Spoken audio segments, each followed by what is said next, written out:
Shalom anak-anakku yang dikasihi oleh Tuhan Yesus Kristus. Apa kabar kalian semua hari ini? Bapak berdoa kiranya perlindungan, kasih, dan berkat Tuhan Yesus Kristus senantiasa dilimpahkan di dalam kehidupan kalian semua. Haleluya. Hari ini kita berjumpa lagi dalam mata pelajaran agama Kristen. Bapak berharap kalian tetap semangat untuk belajar. Haleluya.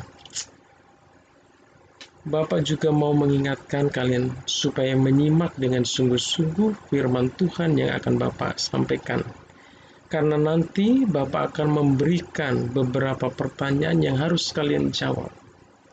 Bapak meminta kepada kalian untuk menulis jawaban kalian di buku tulis kalian. Setelah kalian menulis jawaban di buku tulis kalian, baru kalian foto jawaban kalian tersebut dan dikirim ke classroom. Oke? Bapak minta supaya kalian menulis dengan tulisan yang tidak terlalu kecil dan tulisannya harus agak tebal, dikasih nama di atasnya supaya Bapak lebih mudah memeriksanya. Oke. Baik anak-anakku yang dikasihi oleh Tuhan Yesus Kristus, hari ini Bapak akan menyampaikan firman Tuhan yang Bapak ambil dari kitab Kejadian pasal 1 ayat 1 sampai ayatnya yang ke-31.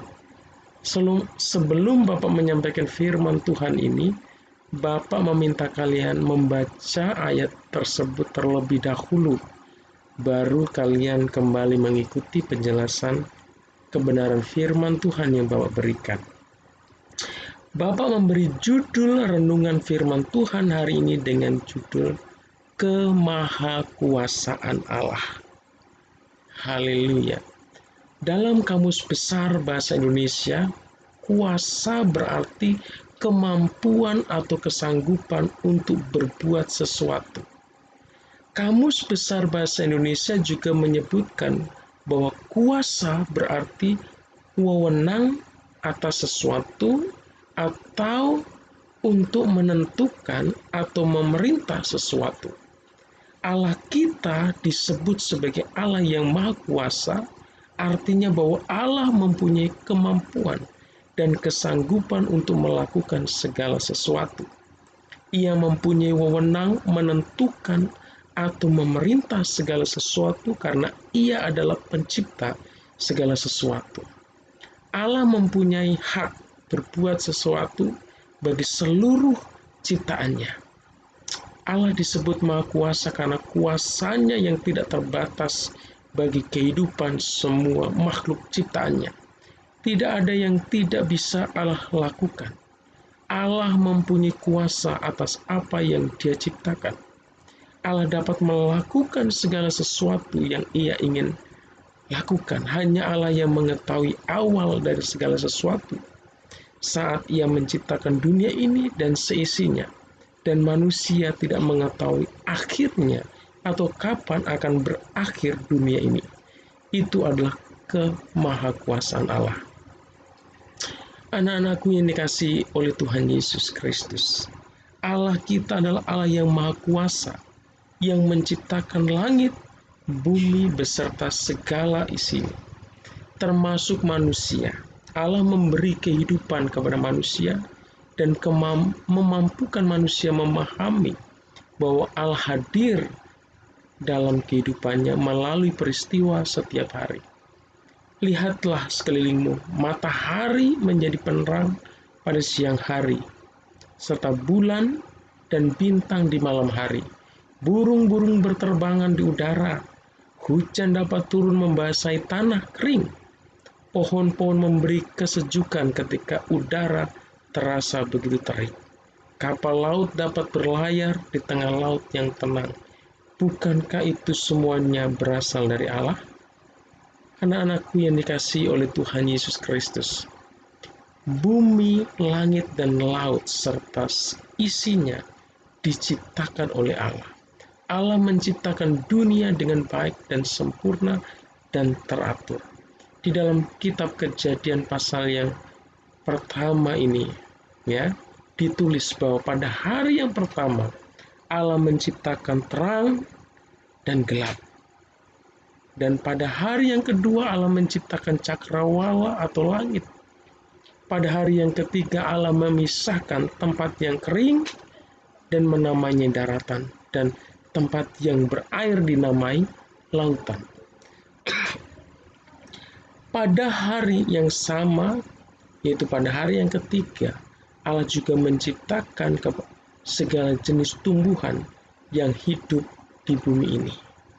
Ada pohon-pohon yang menghasilkan buah, ya. Ada pohon atau tanaman yang kita bisa manfaatkan kayunya, kita bisa manfaatkan daunnya untuk sayur dan sebagainya. Semua diciptakan oleh Tuhan pada hari yang ketiga. Dan pada hari yang keempat Allah menciptakan benda-benda penerang seperti matahari, bulan, dan bintang yang berada di langit. Coba anak-anak yang dikasih Tuhan bayangkan, Tuhanlah yang menciptakan matahari, bulan, dan bintang di langit. Ya, diletakkan di langit tetapi tidak jatuh. Itulah kemahakuasaan Tuhan. Kita bisa saksikan. Pada hari yang kelima Allah menciptakan segala binatang yang hidup, baik di laut maupun segala jenis burung atau binatang yang hidup berterbangan di udara.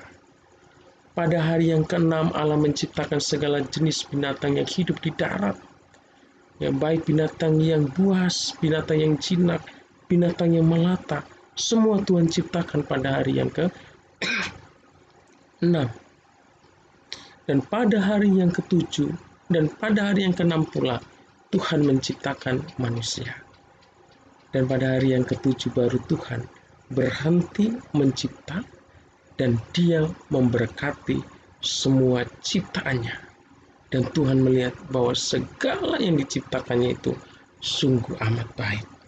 Anak-anakku yang dikasihi oleh Tuhan Yesus Kristus, bagaimana dengan kehidupan manusia? Lihatlah, contohnya manusia diberi oksigen supaya dapat bernafas, diberikan kesembuhan ketika sakit, diberikan rezeki agar dapat menikmati hidup, diberikan kekuatan dan kesehatan agar dapat bekerja dan berkarya, ditambahkan umur setiap tahun, diberikan kesuksesan dalam belajar dan pekerjaan. Bahkan Allah juga sanggup mengambil nyawa seseorang.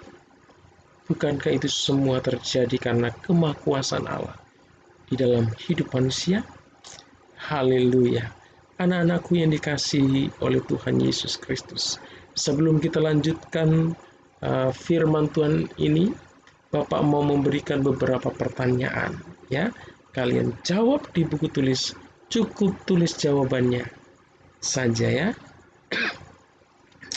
Soal nomor 1 adalah cerita firman Tuhan hari ini Bapak ambil dari kitab ... Haleluya. Soal yang kedua, pada hari ketiga Tuhan menciptakan ... Soal nomor 3, mengapa Allah disebut Allah yang Maha Kuasa? ... Haleluya. Pertanyaan yang keempat, sebutkan 3 bukti kemahakuasaan Allah di dalam kehidupan manusia. Cari bukti bahwa Tuhan itu berkuasa atas hidup manusia. Buktinya apa? Sebutkan 3 bukti kemahakuasaan Allah di dalam kehidupan manusia. Haleluya. Nomor 5, jelaskan perbedaan kuasa yang dimiliki oleh Allah dengan kuasa yang dimiliki oleh manusia. Haleluya. Kita lanjutkan dalam penjelasan kebenaran firman Tuhan. Haleluya. Anak-anakku yang dikasihi oleh Tuhan Yesus Kristus, kalian diciptakan Allah untuk menjadi saksi kemahakuasaan Allah dalam kehidupan manusia. Allah menciptakan kalian agar kalian dapat meyakini bahwa Allah hadir dalam kehidupanmu dan menyatakan dirinya sebagai Allah yang Maha Kuasa. Itulah tujuan Allah daripada menciptakan kalian semua. Haleluya. Apa yang dapat kita renungkan dari kebenaran firman Tuhan hari ini? kita melihat betapa besar kuasa yang dimiliki oleh Allah kita. Kita patut bangga dan bersyukur punya Allah yang berkuasa. Kita harus menyadari bahwa kalau kita bisa hidup sampai hari ini, sampai saat ini, itu oleh karena kuasa Allah yang terus dinyatakan di dalam kehidupan kita. Dengan menyadari akan kemahakuasaan Allah di dalam hidup kita, kita tidak perlu lagi untuk menyombongkan diri dengan apa yang kita miliki. Karena semua yang kita miliki, bahkan hidup kita sendiri itu adalah pemberian Allah. Jadi kuasa Tuhan adalah kuasa yang tidak terbatas. Sedangkan kalau manusia punya kuasa, kekuasaannya sangat terbatas. Kekuasaannya sangat kecil dibandingkan dengan kuasa Tuhan. Ya, manusia tidak akan bisa menandingi kuasa Tuhan. Mari kita senantiasa mengandalkan Tuhan di dalam hidup kita. Ketika kita menghadapi masalah, kita tidak perlu takut dan khawatir karena kita memiliki Allah yang Maha Kuasa yang sanggup menolong kita. Kita juga tidak perlu malu atau takut memiliki impian atau cita-cita yang besar karena Allah sanggup menolong kita untuk mewujudkannya di dalam hidup kita, asal kita mau senantiasa setia kepada Tuhan, senantiasa taat kepada Tuhan, maka kuasa Tuhan akan dinyatakan di dalam hidup kita. Haleluya, amin. Demikianlah firman Tuhan yang Bapak sampaikan hari ini. Kiranya kalian senantiasa diberkati oleh Tuhan Yesus Kristus. Sampai berjumpa lagi dalam mata pelajaran agama Kristen yang berikutnya. Tuhan Yesus memberkati kalian semua. Haleluya.